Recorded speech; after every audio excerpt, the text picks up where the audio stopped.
कि आपको पता ही होगा कि इस सोल्डिंग आयरन का यूज हम सोल्डिंग करने के लिए यूज करते हैं। लेकिन आजकल क्या है फ्रेंड कि गर्मी बहुत ज़्यादा पड़ रही है और गर्मी के कारण जो हमारे घरों की वोल्टेज है वो बहुत कम आ रही है, जिसकी वजह से ये जो सोल्डिंग आयरन है ये सही से काम नहीं करता। अब देखिए सोल्डिंग आयरन के अंदर भी क्या प्रॉब्लम है। यहाँ पे देखिए, यहाँ पे ये मेरे पास सोल्डर वायर है और इस सोल्डर वायर को जब मैं यहाँ पे मेल्ट कर रहा हूँ ना, तो सही से हमारे सोल्डर वायर भी ये मेल्ट नहीं कर पा रहा। तो इसका मेन कारण क्या है कि यहाँ पे जो हमारे घर पे वोल्टेज आ रही है, ये देखिए एक बार मैं आपको दिखाना चाहूंगा। ये हमारे घर पे जो वोल्टेज आ रही है वो बहुत कम आ रही है। ये सोल्डिंग आयरन यहाँ पे लगा हुआ है लेकिन प्रॉपर तरीके से गर्म नहीं हो रहा, क्योंकि वोल्टेज कम आने की वजह से इसका जो एलिमेंट है वो सही से काम नहीं करता, जिसकी वजह से सोल्डर वायर भी यहाँ पे सही से मेल्ट नहीं हो रही है। तो यहाँ पे देखिए इस टाइप के सोल्डिंग आयरन को अच्छे तरीके से यूज करने के लिए आपके घर पे लगभग 220 वोल्ट से लेके 230 वोल्ट होनी चाहिए। और अभी हम एक बार देख लेते हैं कि फिलहाल हमारे घर पे कितनी वोल्टेज आ रही है। तो इसके लिए हमें मल्टीमीटर लेना पड़ेगा। तो ये देखिए ये है मेरा मल्टीमीटर और मल्टीमीटर को हम डीसी 600 वोल्ट पे रखेंगे। ये देखिए मैंने डीसी 600 वोल्ट पे रखा है। अब चलिए यहाँ पे एक बार वोल्टेज देख लेते हैं फिलहाल कितनी वोल्टेज यहाँ पे आ रही है। तो आप मल्टीमीटर के स्क्रीन पे देख सकते हो फ्रेंड, हमारे यहाँ इस टाइम पे फिलहाल 192 वोल्ट आ रही है, कहीं कहीं पे तो 170 160 वोल्ट तक आती है। तो जिसकी वजह से हमारा सोल्डिंग आयरन प्रॉपर काम नहीं कर रहा। तो यहाँ पे देखिए इतनी वोल्ट पे भी ये जो सोल्डिंग आयरन है ये सही से हीट नहीं हो पा रहा है, जिसकी वजह से बहुत ज़्यादा प्रॉब्लम हो रही है।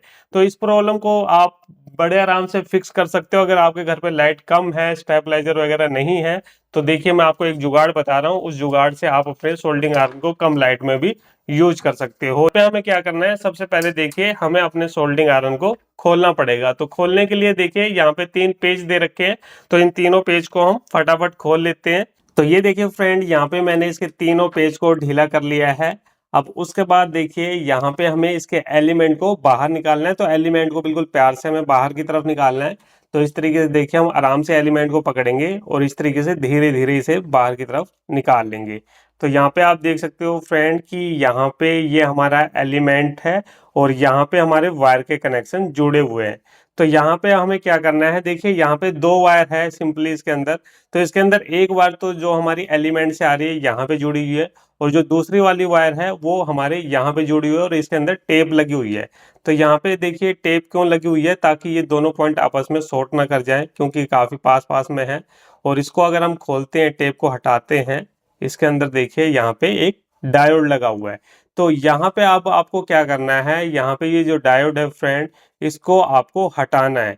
क्योंकि ये क्या करता है, जब हमारे घर पे लाइट फुल रहती है तो उस टाइम पे इसकी हीटिंग को कंट्रोल करने के लिए यहाँ पे डायोड लगाया जाता है। लेकिन अब क्या है कि गर्मियों के टाइम पे वोल्टेज हमारी बहुत ज़्यादा डाउन आ रही है, जिसकी वजह से यहाँ पे ये प्रॉपर गर्म नहीं हो रहा। तो हमें सिंपली क्या करना है, इस डायोड को हटा के यहाँ पे डायरेक्ट कनेक्शन कर देने हैं। तो चलिए यहाँ पे इसका हम कनेक्शन कर लेते हैं। देखिए इस तरीके से वायर को हमने हटा दिया और इस डायोड को यहाँ से हटा दिया। उसके बाद हमें क्या करना है, डायरेक्ट यहाँ पे इस वाले लेग पे इसका कनेक्शन कर देना। बस इतना छोटा सा काम आपको अपने सोल्डिंग आयरन के अंदर करना है और आपका सोल्डिंग आयरन अब कम लाइट पे भी बिल्कुल बढ़िया तरीके से काम करेगा। और इस डायोड को आपको फेंकना नहीं है। जब आपके घर पे फुल लाइट आने लग जाए सर्दियों के टाइम पे, तो आप इसे दोबारा से यूज कर सकते हो। अब यहाँ पे हमें क्या करना है, दोबारा से सेम उसी तरीके से इसको लेना है और इसे पैक करना है। तो चलिए मैं फटाफट यहाँ पे इसे दोबारा से पैक कर लेता हूँ। यहाँ पे हमने इसके पेज को दोबारा से टाइट कर दिया है। अब चलिए दोबारा से हम अपने सोल्डिंग आयरन को देखते हैं कि यहाँ पे डायोड को निकालने के बाद अब हमारा सोल्डिंग आयरन कैसा काम करता है। तो इसको हम यहाँ पे लगाएंगे और स्विच को यहाँ पे दबाएंगे।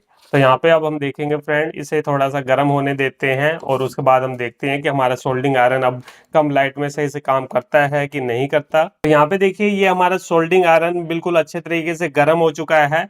अब चलिए हम दोबारा से देखते हैं कि हमारी ये जो सोल्डर वायर है ये सही से मेल्ट होगी कि नहीं होगी, क्योंकि पहले तो मेल्ट नहीं हो रही थी। अब आप देख सकते हो फ्रेंड कितने बढ़िया तरीके से हमारा सोल्डिंग आयरन यहाँ पे गर्म हो रहा है और कितनी तेजी से वायर हमारी मेल्ट हो रही है। तो यहाँ पे आप देख सकते हो कि हमारे घर पे लाइट भी कम है और कम लाइट में भी ये सोल्डिंग आयरन बिल्कुल बढ़िया तरीके से काम कर रहा है। तो इस तरीके से ये छोटा सा जुगाड़ करके आप अपने सोल्डिंग आयरन को कम लाइट में भी अच्छे तरीके से यूज कर सकते हो। तो चलिए फ्रेंड, फिर मिलते हैं नेक्स्ट वीडियो में कुछ नए टॉपिक के साथ। तब तक के लिए जय हिंद, वंदे मातरम।